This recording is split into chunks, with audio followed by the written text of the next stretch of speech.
Hello friends. இன்றைக்கி நம்ம சேனலில் ஒரு சூப்பரான பாவக்காய் குழம்பு எப்படி பண்ணலான்னு பார்க்கலாம். நான் இன்றைக்கி சின்ன பாவக்காய் வாங்கி செய்ய போகிறேன். 15 சின்ன வெங்காயம், ஒரு தக்காளி, ஒரு கைப்பிடி அளவு பூண்டு, இவ்வளோ தான் வேண்டியது. ஸ்டவ் ஆன் பண்ணி கடாய் வச்சுக்கோங்க.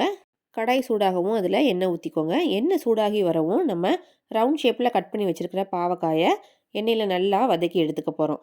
அதோட கலர் நல்லா சேஞ்ச் ஆகி வரணும். பாருங்கள், பார்க்குறதுக்கு இந்த மாதிரி ப்ரௌனிஷாக அந்த எண்ணெயிலேயே பாவக்காய் நல்லா வெந்து வந்திருக்கும். இப்போ இதை சைடில் ஒரு பிளேட்டில் மாற்றி எடுத்துக்கலாம். இப்போ அதே எண்ணெயிலேயே கொஞ்சமாக வெந்தயம் சேர்த்துக்க போகிறோம். வெந்தயம் நல்லா பொரிஞ்சு வரவும் கொஞ்சமாக சோம்பு, அடுத்ததாக ஒரு டீஸ்பூன் அளவு கடுகு, ஒரு கைப்பிடி அளவு கருவேப்பிலை, இது எல்லாத்தையும் சேர்த்து நல்லா பொரிஞ்சு வரவும் நம்ம உரித்து வச்சுருக்கிற அந்த வெள்ளைப்பூடையும் சேர்த்து நல்லா வதக்கி விட்டுக்கோங்க. வெள்ளைப்பூடு ஓரளவு ப்ரௌனிஷாக வதங்கி வரவும் நம்ம கட் பண்ணி வச்சுருக்கிற சின்ன வெங்காயம், தக்காளி, இதையும் சேர்த்து நல்லா வதக்கிக்கோங்க.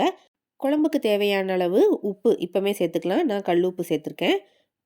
எல்லாத்தையும் சேர்த்து இப்போது நல்லா வதக்கி விட்டுறலாம். வெங்காயம், தக்காளி நல்லா வதங்கணும். பாருங்கள், இந்த மாதிரி நல்லா வதங்கவும் 1 டீஸ்பூன் அளவு மிளகாய்த்தூள், 2 டீஸ்பூன் அளவு மல்லித்தூள், இது எல்லாத்தையும் சேர்த்துக்க போகிறோம். இப்போது இந்த எண்ணெயிலேயே நல்லா வதக்கி விட்டுக்கலாம். மசாலா கரிஞ்சிராமல் பார்த்துக்கோங்க. அடுத்ததாக நம்ம சைடில் வதக்கி வச்சுருந்த அந்த பாவக்காய், அதையும் உள்ளே சேர்த்து இந்த மசாலாவோட நல்லா ஒட்டுற மாதிரி பரட்டி விட்டுக்கோங்க. அடுத்ததாக ஒரு லெமன் சைஸ் அளவு புளி எடுத்து அதை ஊற வச்சு தண்ணி எடுத்து வச்சுருக்கேன். இப்போது இந்த புளி கரைசல் தண்ணியை உள்ளே சேர்த்துக்க போகிறோம். அடுத்ததாக குழம்புக்கு தேவையான அளவு தண்ணியும் இப்போவே உள்ளே சேர்த்துக்கலாம். நான் 1 டம்ளர் அளவு சின்ன டம்ளருக்கு தான் தண்ணி சேர்த்துருக்கேன்.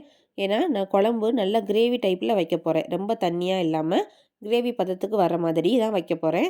அதுதான் ரொம்ப நல்லாயிருக்கும். பாவக்காய் வத்த குழம்பு டேஸ்ட்டுக்கு இருக்கும் அது. இப்போ இதை ஒரு மூடி போட்டு ஸ்டவ்வை ஹை ஃப்ளேமில் வச்சு நல்லா கொதிக்க விட்டுருங்க. இந்த மாதிரி நல்லா கொதித்து வரணும். இப்போது கொஞ்சமாக கருப்பட்டி கொஞ்சமாக சேர்த்தா போதும். ஒரு துண்டு அளவு கருப்பட்டியை இந்த மாதிரி உடச்சி உள்ளே சேர்த்துக்கோங்க. அப்போ தான் உங்களுக்கு அந்த புளிப்பு டேஸ்ட்டோட அந்த இனிப்பு டேஸ்ட்டும் சேரும்போது ரொம்ப சூப்பராக இருக்கும் குழம்பு. பாருங்கள், இப்போ நல்லா தண்ணியாக இருக்குது. நீங்கள் மறுபடியும் மூடி போட்டு மூடி வச்சுட்டு இப்போ ஸ்டவ்வை சிம்மில் வச்சுக்கோங்க. ஒரு 10 நிமிஷம் கழித்து ஓப்பன் பண்ணி பாருங்கள். குழம்பு நல்லா கொதித்து கிரேவி டைப்பில் சூப்பராக ரெடி ஆகிருக்கும். நீங்களும் கண்டிப்பாக இதே மாதிரி பாவக்காய் குழம்பு வச்சு ட்ரை பண்ணி பாருங்கள். செஞ்சு பார்த்துட்டு எப்படி இருந்துச்சுன்னு கமெண்ட் பாக்ஸில் கமெண்ட் பண்ணுங்கள். அப்படியே பக்கத்தில் இருக்கிற பெல் ஐக்கானையும் கிளிக் பண்ணிடுங்க. தேங்க்யூ.